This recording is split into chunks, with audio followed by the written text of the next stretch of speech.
It was Valentine's Day, the year 2000. In Shelby, North Carolina, the morning began the way it always did in small towns across America.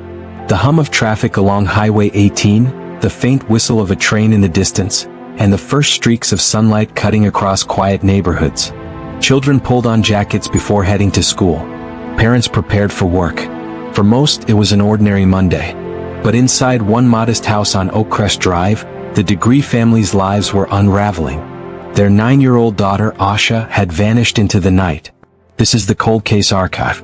Here we reopen files on the most haunting unsolved mysteries, the stories that refuse to fade even decades later. Subscribe and join us as we explore the case of Asha Degree, the little girl who left her home in the middle of the night and walked straight into history's shadows. Asha Degree was born on August 5, 1990, to Harold and Aquila Degree. She was their Valentine's baby, bright, disciplined, and deeply loved. She lived with her parents and her older brother, O'Brien, in a small one-story home just outside the Shelby city limits. Their home wasn't lavish, but it was filled with warmth, structure, and faith. The Degrees were a close-knit family, the kind who ate dinner together, attended church faithfully, and believed in raising children with both discipline and love. To neighbors and relatives, the Degrees embodied stability. Harold worked long hours as a dock loader. Aquila held her own job while caring for the children. Their world revolved around family, school, and church. No one could have predicted that this strong foundation would one day be shaken to its core. At the time, Shelby was a town of about 20,000 people, nestled in Cleveland County, about 45 miles west of Charlotte. The town had the feel of rural America, a mix of farmland, suburban developments, and small businesses lining Main Street. It was a community where families still left doors unlocked, children rode bikes until dark, and everyone knew everyone. For a child like Asha, Shelby seemed safe. Violent crime was rare, and kidnappings were almost unheard of. That's what made her disappearance not just a family tragedy, but a shock to the entire community. From an early age, Asha stood out as responsible and cautious. She wasn't the kind of child who tested boundaries or challenged rules. If anything, she embraced the structure her parents built. Teachers described her as quiet, respectful, and diligent. On the basketball court, though, she came alive, a determined competitor, small in size but fierce in spirit. Her parents called her their little lady. She loved reading, drawing, and playing with her dolls, but she was just as passionate about sports. Her favorite subject was math, and she excelled academically. Her older brother, O'Brien, was her companion and protector. They walked to school together, came home together, and navigated the world side by side. While they sometimes bickered like siblings, their bond was undeniable. One of the most defining things about Asha, according to her family, was her caution around strangers. She didn't talk to people she didn't know, and she followed the stranger danger warnings her parents drilled into her. That fact would later deepen the mystery. If Asha left her home willingly, who or what could have convinced her to step into the unknown? Harold and Aquila raised their children with a balance of affection and discipline. Sundays were for church, always. Weeknights were structured around school, homework, and basketball practice. Curfews were strict, television was limited, and respect was expected.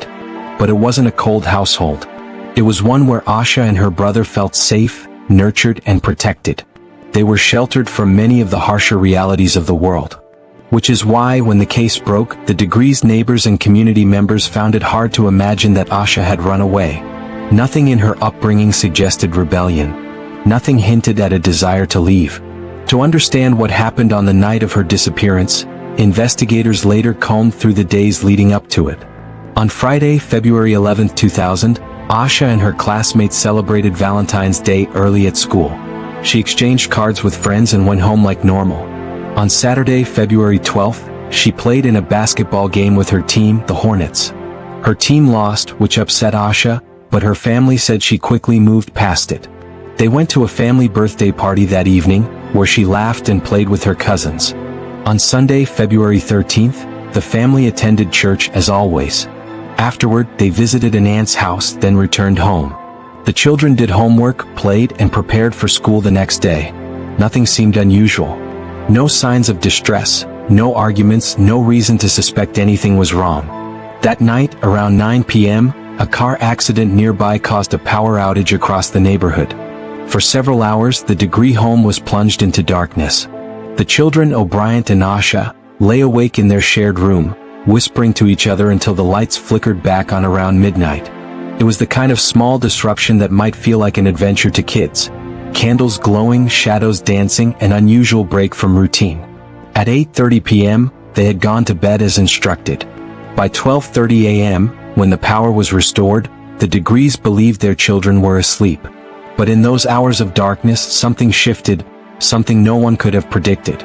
Later, investigators would return again and again to those details. Did the outage give Asha an opportunity? Did she overhear something, see something, or make a decision in those restless hours? Theories would abound. Some believed she was lured away. Others suggested she may have planned her departure. But the truth remained elusive. At 2:30 a.m., Harold checked on his children before going to bed himself.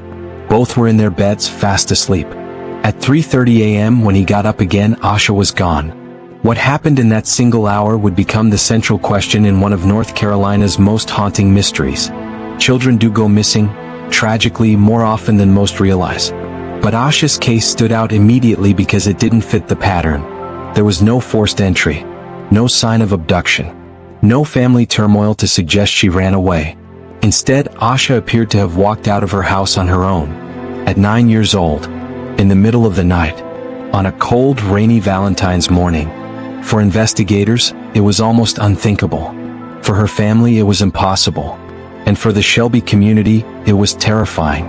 By sunrise on Valentine's Day, the Degrees' world was shattered. Their daughter had slipped silently into the night, and the question of why would haunt them for decades. The image of Asha leaving home, small frame, ponytail, carrying a book bag, would become the enduring symbol of the case. What could cause a cautious, disciplined 9-year-old to walk into the unknown without telling anyone? And how could she vanish so completely, leaving behind almost no trace? The answers remain buried in the shadows of that early morning. But to understand how the investigation unfolded, and why this case still grips the nation 25 years later, we must go step by step, beginning with the moment Asha left the safety of her bed. The days after Asha Degree's disappearance turned into weeks, and the weeks into months. The search had been relentless at first. Neighbors scouring fields, officers dragging ponds, helicopters circling overhead. But as time passed and every lead dried up, reality began to sink in. There were no footprints to follow, no fibers or fingerprints to analyze, no sign of struggle at the Degree home. Investigators had little more than the eyewitness reports of a young girl walking down Highway 18 in the dead of night, carrying a book bag and then vanishing into the woods. The Degree family refused to give up. Harold and Aquila clung to the belief that their daughter was alive. She didn't just disappear into thin air, Harold told reporters. Somebody knows something. And he was right. But whoever knew wasn't talking. Nearly a year would pass before the case took a dark and decisive turn. In August of 2001, about 18 months after Asha vanished, a construction crew was working along Highway 18 in Burke County, about 26 miles north of Shelby. They were digging near the edge of the road when a piece of plastic caught their attention. It wasn't just litter. It was a bag wrapped tightly and buried. Inside was a child's book bag. The backpack was confirmed to be Asha's. After nearly a year and a half of silence, here was the first tangible piece of evidence tying to her disappearance. It was water damaged, but its contents offered chilling clues. Among them were pencils, a notebook, and a few personal items. But also something that baffled investigators. A children's book and a t-shirt that did not belong to Asha. The book was a copy of McElligott's Pool by Dr. Seuss. The shirt was emblazoned with the logo of the New Kids on the Block, a popular boy band. Neither item could be traced back to the Degree home. Neither belonged to Asha. The implications were horrifying. It meant that not only had Asha carried her own belongings that night, but at some point, someone else's items had been mixed in. Who did they belong to? Another child? A stranger? Were they planted, or were they part of Asha's life in some way her family didn't know about? To this day, those questions remain unanswered. The fact that the backpack had been double-wrapped in plastic and buried suggested deliberate concealment. This wasn't something accidentally lost in the woods. Someone had taken the time to hide it, and in doing so, left behind a message investigators couldn't ignore. Asha Degree hadn't simply run away and gotten lost. Someone had intervened. The location of the backpack also raised questions. 26 miles was a long way for a 9-year-old girl on foot. It was a stretch of Highway 18 she couldn't have reached alone. For detectives, the evidence pointed to the likelihood that someone had picked her up that night, whether by force or by manipulation, and carried her far from her neighborhood. The discovery of the backpack reignited the investigation. Media outlets swarmed. Forensic teams tested the items, searching desperately for fingerprints, DNA, or any trace that could link them to a suspect. But time and exposure had taken their toll. The water damage was severe, and whatever biological evidence may have once been there was gone. The only certainty was that the bag had been deliberately placed where it was found. This find deepened the agony for Asha's parents. It was a cruel paradox. They finally had proof that their daughter had not simply disappeared without a trace, but the evidence only sharpened the horror of her fate. Why was her backpack buried so far away? Who had it all that time? And why leave it in a place where it might eventually be found? For the community, the backpack became a symbol, the last known link to Asha's movements. It was a haunting reminder that she had carried pieces of her childhood into the night and that someone had tried to erase her existence by hiding them. Law enforcement leaned heavily into this new evidence. They revisited old leads, re-interviewed witnesses, and pushed the story back into the public eye. But despite the renewed attention, no arrests followed. The backpack raised more questions than it answered. Theories multiplied. Some speculated that Asha had trusted someone, perhaps an adult she knew from school, church, or the neighborhood. Others feared she had fallen prey to a predator who spotted her walking alone in the storm and seized the opportunity. But the backpack's contents complicated those theories. The Dr. Seuss book had reportedly come from Asha's school library, though no one could determine how she had checked it out or when. The t-shirt was linked to a concert giveaway, but again no tie to Asha could be established. These loose threads dangled in the investigation, frustrating both detectives and the family. Every discovery seemed to circle back to the same haunting truth. Asha Degree had been out there carrying that backpack and someone had hidden it. Someone who was still out there, perhaps watching the investigation unfold. The find also shifted public perception. Until then, some had clung to the idea that Asha might have run away on her own terms. The buried backpack shattered that illusion. This was no longer the story of a runaway child, it was the story of an abduction. And if there was an abductor, there was every reason to fear the worst. For Harold and Aquila, the discovery was both devastating and galvanizing. They doubled down on their efforts to keep Asha's case in the public eye. They worked with the FBI, national missing children's organizations, and local media. Every year on Valentine's Day, they held a walk, retracing Asha's last known steps down Highway 18, keeping her name alive. The backpack became a grim anchor to those memorials, a reminder that Asha's journey had been cut short, and that someone somewhere still knew the truth. But the cruelest twist of all was this. Despite the significance of the discovery, despite the nationwide coverage, despite the FBI's involvement, the case stalled again. Leads came and went. Tips trickled in, but none cracked the mystery. The Degree family was left with a small, heartbreaking collection of facts. Their daughter had left home on her own. She was seen walking down Highway 18 in the middle of the night. She carried a backpack. She ran from would-be helpers. She vanished into the woods. And 18 months later, that same backpack was found, buried and hidden, containing items that weren't hers. That was it. No trace of Asha herself. No clear suspect. No breakthrough. The discovery of the backpack was supposed to bring answers. Instead, it deepened the darkness surrounding the case. And for the Degree family, the pain of waiting only grew heavier. Still, they refused to let her memory fade. God is in control, Aquila would tell reporters, her voice steady but strained. We just want our daughter back. The search for Asha Degree had entered a new phase, one marked not by frantic canvassing, but by the slow, grinding work of cold case investigation. Files grew thicker. Tips were cataloged. Every so often, a glimmer of hope appeared, only to be extinguished. The backpack was the last confirmed link to Asha's journey that night. And it raised a question that remains haunting to this day. If someone went to such lengths to bury her belongings, what else are they hiding?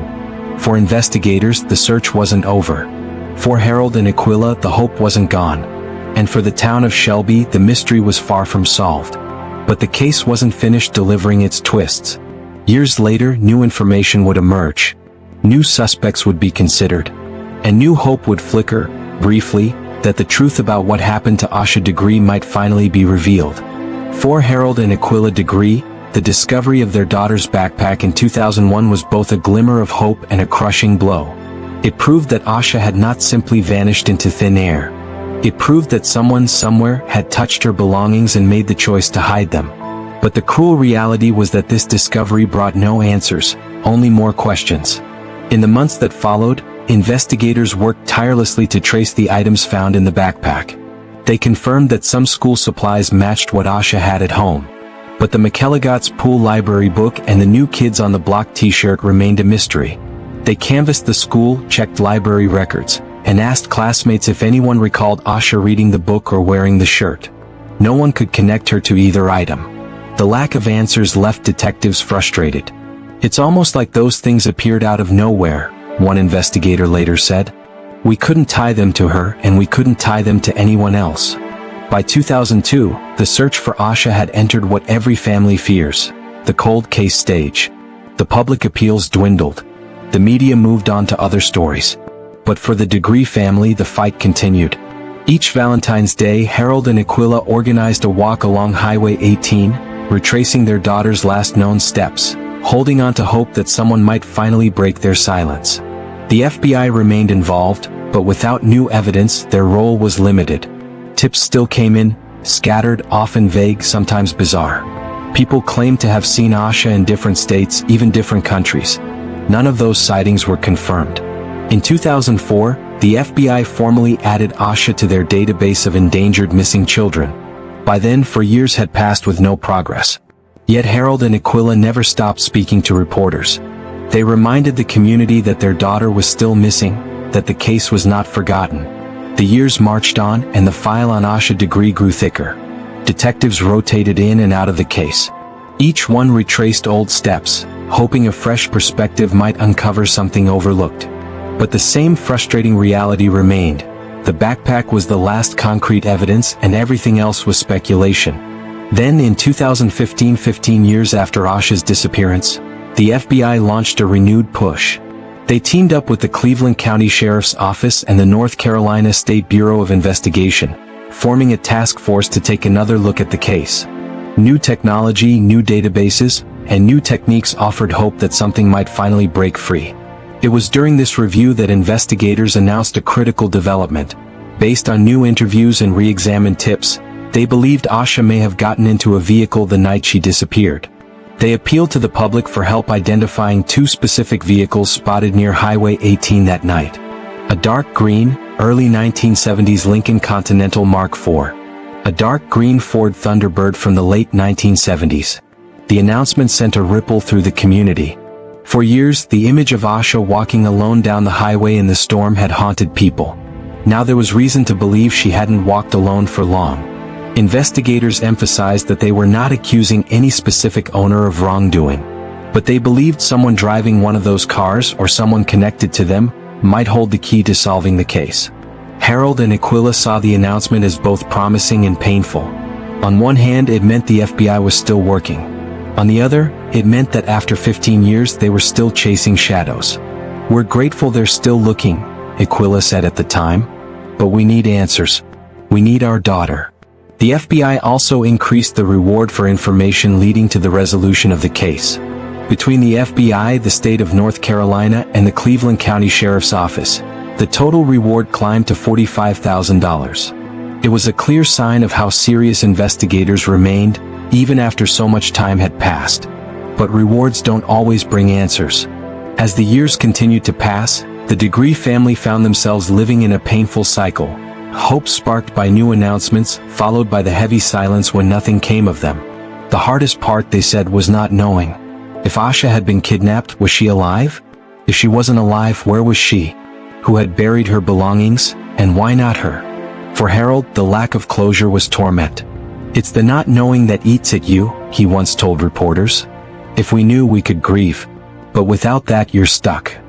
The renewed investigation also prompted another wave of tips, some more credible than others. A few people came forward claiming they had seen Asha with a man and woman in a restaurant in the early 2000s. Others claimed she had been spotted at truck stops along Interstate 85. But once again, none of these leads were ever substantiated. The Degree family, meanwhile, did everything they could to keep their daughter's name alive. They appeared on national programs, worked with the National Center for Missing and Exploited Children, and continued their annual walks. Over the years, their community rallied around them, refusing to let Asha's story fade away. As the case stretched into its second decade, Asha's disappearance took on an almost mythic quality in North Carolina. She became known as Shelby's sweetheart, the child who disappeared into the storm, the mystery no one could solve. For new generations of residents, the story was a haunting cautionary tale. Parents told their children to be careful, to never wander off at night. Teachers and church leaders spoke of Asha as a reminder of innocence lost. And yet, through all the speculation and rumor, one truth remained unshakable. The Degree family was still waiting, still praying, still hoping. By the late 2010s, investigators knew they needed more than theories and tips. They needed science. Advances in forensic technology, especially in DNA analysis, were opening new doors in cases once considered unsolvable. Cold cases across the country were being cracked open through genealogy databases, previously unusable samples, and fresh techniques. The question was whether any of the evidence in Asha's case could be re-examined in that way. The backpack, though damaged, had been preserved. Investigators had also collected fibers, possible hair strands, and other small items during their early searches. Could these fragments, long thought too degraded, hold the key after all? It would take time for those questions to be answered. But in the meantime, the family continued to wait. Each February 14th was another painful reminder. Each Valentine's Day walk was both a memorial and a message. Asha had not been forgotten. Even as decades passed, the case never fully faded. In 2020, the Cleveland County Sheriff's Office held a press conference, once again urging anyone with information to come forward. They reminded the public that someone out there knew what happened. "We will not stop," they said. "This case is not closed. Asha deserves answers." And the Degree family echoed that same plea. "Somebody knows something," Aquila repeated. "We just need them to come forward." And before we continue with the twist that came next, if you've stayed with us this far into the Cold Case Archive, consider subscribing to the channel. It's one small way to support the work of keeping these cases alive, and making sure the victims, like Asha Degree, are never forgotten. Because as the case entered its third decade, something remarkable was finally beginning to happen. It had been 20 years since a little girl in pigtails walked into the storm and disappeared. 20 years since eyewitnesses saw her on the highway. 19 years since her backpack was unearthed from the ground. And still no resolution. But in the years that followed, the advances in DNA technology would finally bring a sliver of new hope. A development that hinted at last at progress. It had been 20 years since a little girl in pigtails walked into the storm and disappeared. 20 years since eyewitnesses saw her on the highway. 19 years since her backpack was unearthed from the ground. And still no resolution. But in the years that followed, the advances in DNA technology would finally bring a sliver of new hope. A development that hinted at last at progress. Investigators who had lived with this case for decades knew that science had changed. What once might have seemed like dead ends could now be reopened with new eyes, new methods, and far more powerful tools than anyone had in 2000. In 2020, the Cleveland County Sheriff's Office confirmed that items connected to Asha's case had been re-examined using the latest forensic techniques. They didn't specify exactly which pieces of evidence had been tested, but many pointed to the backpack, buried for 18 months, exposed to soil, water, and time. 4 years, it had been carefully preserved in storage, waiting for the right technology to unlock its secrets. Law enforcement was cautious. They didn't announce a major breakthrough. But behind the scenes, something was happening. The North Carolina State Bureau of Investigation and the FBI had partnered with local authorities to bring in advanced DNA testing. Analysts revisited fibers, fingerprints, and any trace materials still clinging to the items inside the bag. They searched for touch DNA, tiny skin cells invisible to the naked eye that could now be lifted and analyzed in ways impossible 20 years earlier. For the family, every announcement about forensic testing felt like both a lifeline and a burden. Harold and Aquila knew better than most that science didn't always deliver quick answers. Still, just hearing that progress was being made gave them something to hold on to. The 20th anniversary of Asha's disappearance was marked with renewed public appeals. Local news outlets covered candlelight vigils and interviews with the Degree family. Detectives gave updates, but always carefully measured. They emphasized that the case had never gone cold, at least not to them. Leads still trickled in, and every single one was followed up. And then, in 2020, came an announcement that once again drew national attention. The FBI confirmed that they had obtained new information in Asha's case. They revealed they were looking for anyone who may have been connected to a specific piece of evidence. A book and a new Kids on the Block poster found with Asha's backpack. The book had been checked out from her school library but never returned. This revelation raised chilling questions. Who had the book? Who had access to that poster? And what did it mean that they ended up buried with Asha's belongings in the woods miles from her home? The FBI's Charlotte office released a statement. Someone knows what happened to Asha Degree. We hope that today's renewed appeal for information will jog someone's memory or prompt someone to come forward. For the Degrees, it was another reminder that after 2 decades, there were still secrets hiding in plain sight. Someone, somewhere, had to know how those items ended up where they did. The community of Shelby was also reminded that this was not just a mystery, it was a living case. Billboards went back up. Flyers resurfaced. Local radio stations replayed interviews with the family. The FBI and the National Center for Missing and Exploited Children pushed Asha's story back into circulation, determined not to let it fade into obscurity. But as much as the renewed spotlight helped, it also resurfaced frustration. How could there be so many developments, eyewitness accounts, physical evidence, even new forensic testing, and yet still no arrest? Part of the answer lay in the complexity of the case itself.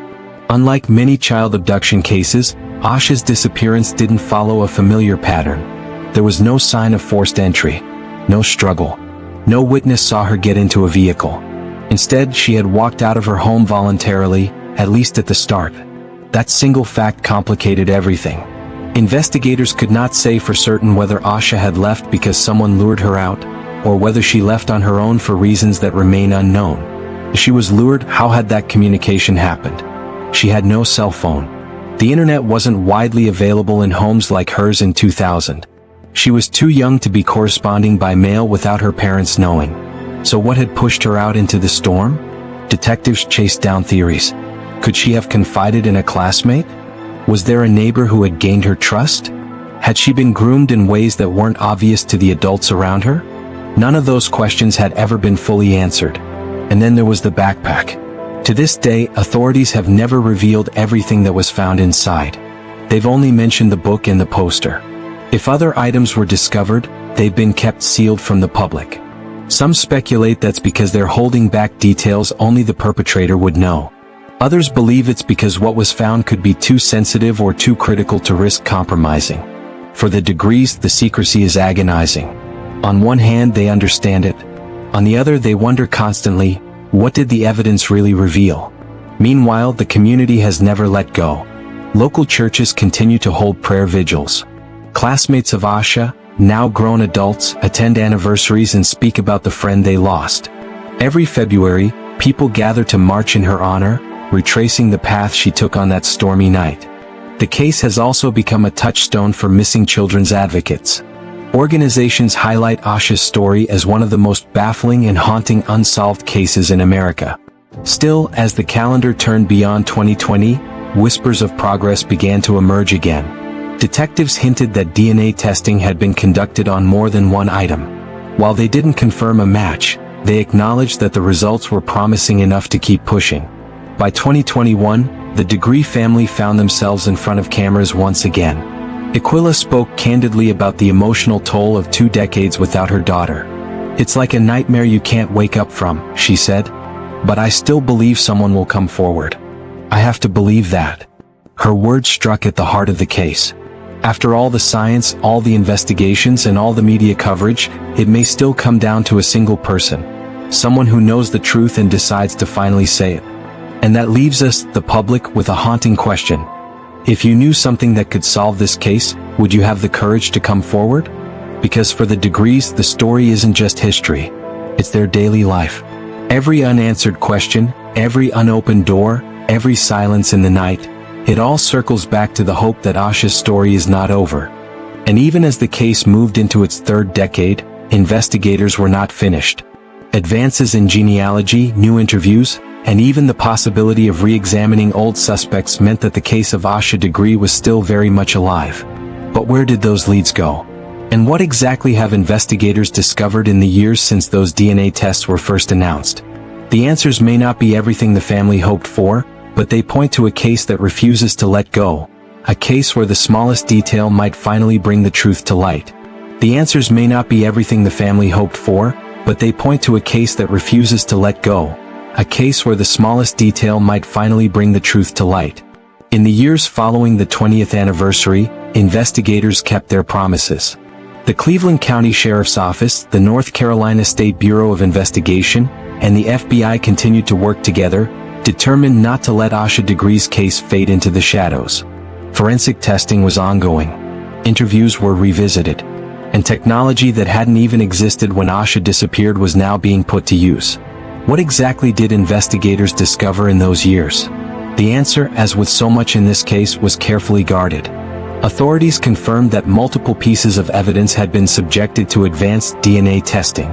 They confirmed that genealogy techniques, the kind used to solve high-profile cold cases like the Golden State Killer, were being considered. But they did not confirm whether a viable DNA profile had been generated. That, they said, remained an active and sensitive part of the investigation. For the Degree family, every update was bittersweet. On one hand, they were reassured that Asha's case hadn't been shelved. On the other, they knew that time had become their greatest enemy. Each passing year meant fading memories, witnesses who might no longer be alive, and potential suspects who could die with their secrets intact. Still, the hope of DNA breakthroughs has kept the case alive in the public imagination. Advances in genealogy have made it possible to identify unknown perpetrators through distant relatives. Even if the DNA found is partial or degraded, there's always the possibility that technology will catch up. The Degree family, like so many others, clings to that hope. But science is only one piece of the puzzle. Theories surrounding Asha's disappearance remain as divided and haunting as they were in 2000. One theory suggests that Asha left home willingly, perhaps after being influenced by something she read, heard, or was told. She was a bookish child, fascinated by stories. Could a story of running away, of adventure, have planted a seed in her imagination? Could she have been seeking an escape she didn't fully understand? Another theory holds that she was groomed by someone she trusted, perhaps someone in the neighborhood or connected to her school. The lack of modern communication tools in 2000 makes this theory difficult to explain, but not impossible. Children can be manipulated in subtle ways, sometimes without the parents ever realizing. Then there's the theory that she was abducted by a stranger who simply happened to be in the right place at the right time. Eyewitnesses saw her walking along Highway 18. Several drivers noted the odd sight of a young child out alone in the storm. One truck driver even circled back, concerned for her safety, but by then she was gone. Was she picked up by someone posing as a good Samaritan? Did a passing motorist seize an opportunity? The most unsettling possibility, of course, is that someone in her immediate orbit knew more than they admitted. Over the years, investigators have questioned classmates, neighbors, even family members, leaving no stone unturned. Yet no clear evidence has ever implicated anyone close to Asha. And so the theories remain just that, theories. Each one plausible in its own way. Each one filled with holes that have never been filled. What we do know is that Asha's case is different from most missing child cases. 9-year-olds do not usually leave their homes in the middle of the night. They do not usually walk alone down dark highways in the pouring rain. Something happened that night that cannot be explained by chance alone. As the years passed, the Degree family refused to let Asha be forgotten. They organized marches. They worked with the National Center for Missing and Exploited Children. They spoke to the press whenever the anniversary came around. Their determination turned Asha into more than just a missing child. She became a symbol of resilience, of hope, and of the fight to keep cases alive long after the headlines fade. Every February, the family and community members gather for a walk for Asha, retracing the steps she is believed to have taken that night. They walk from her home to the spot where her backpack was discovered. Along the way, they share prayers, memories, and renewed promises to never stop searching. These walks are not just symbolic. They are a way of reminding the community, and the nation, that this case is not closed. that a little girl is still missing, that answers are still out there. By 2023, whispers began circulating that law enforcement had pursued new leads, some tied to re-examined evidence. The sheriff's office confirmed that agents were still actively working tips, and they again emphasized the $45,000 reward. They also confirmed that the case had benefited from partnerships with outside forensic labs. But still no arrest, no charges, no closure. And so the Degree family lives in a state of suspended grief. They cannot move forward without answers. They cannot fully grieve without knowing what happened. They live each day with the empty space Asha left behind, a space that no amount of time can fill. For the public, the case remains one of the most haunting unsolved mysteries in America. A child vanished in plain sight, leaving behind a trail of contradictions and questions. A backpack buried in the woods, a stormy night walk, a life interrupted. What makes Asha's story so enduring is not just the mystery, but the innocence of the child at its center. She was 9 years old. She loved basketball. She loved reading. She was described as shy but determined. She was the kind of child who made honor roll, who had her whole future ahead of her. And then, without warning, she was gone. As we look at this case nearly a quarter century later, we are forced to confront the uncomfortable truth that not all mysteries are solved quickly. Some require patience. Some require time. Some require breakthroughs that may not come until decades later. But the hope remains. Somewhere out there is the key to unlocking this case. It could be a memory someone has buried for years. It could be a piece of evidence sitting in a lab. It could be a DNA match waiting to be discovered in a database. The Degree family continues to believe that the truth will come out. They continue to fight, to march, to speak, to demand answers. And in doing so, they ensure that Asha's name is never forgotten. For investigators, the case of Asha Degree is not just another file. It is a reminder of why they do this work. A reminder that behind every case number is a family desperate for answers. A reminder that sometimes the smallest piece of evidence can make the biggest difference. And for us, the public, it is a reminder of the power of memory. The power of keeping a case alive. The power of refusing to let a child be erased by time. 25 years later, the story of Asha Degree remains unfinished. The chapters are still being written. The ending has not yet been revealed. But if history has shown us anything, it's that cold cases can be solved. Technology can change everything. One voice can change everything. One choice to come forward can change everything. And so, we end where we began, with a stormy night in Shelby, North Carolina. A little girl in pigtails. A walk into the darkness. And the hope that one day light will finally shine on the truth. This has been the Cold Case Archive. Thank you for joining us as we preserve these stories one file at a time. Don't forget to like, share, and subscribe so that the memory of these cases lives on.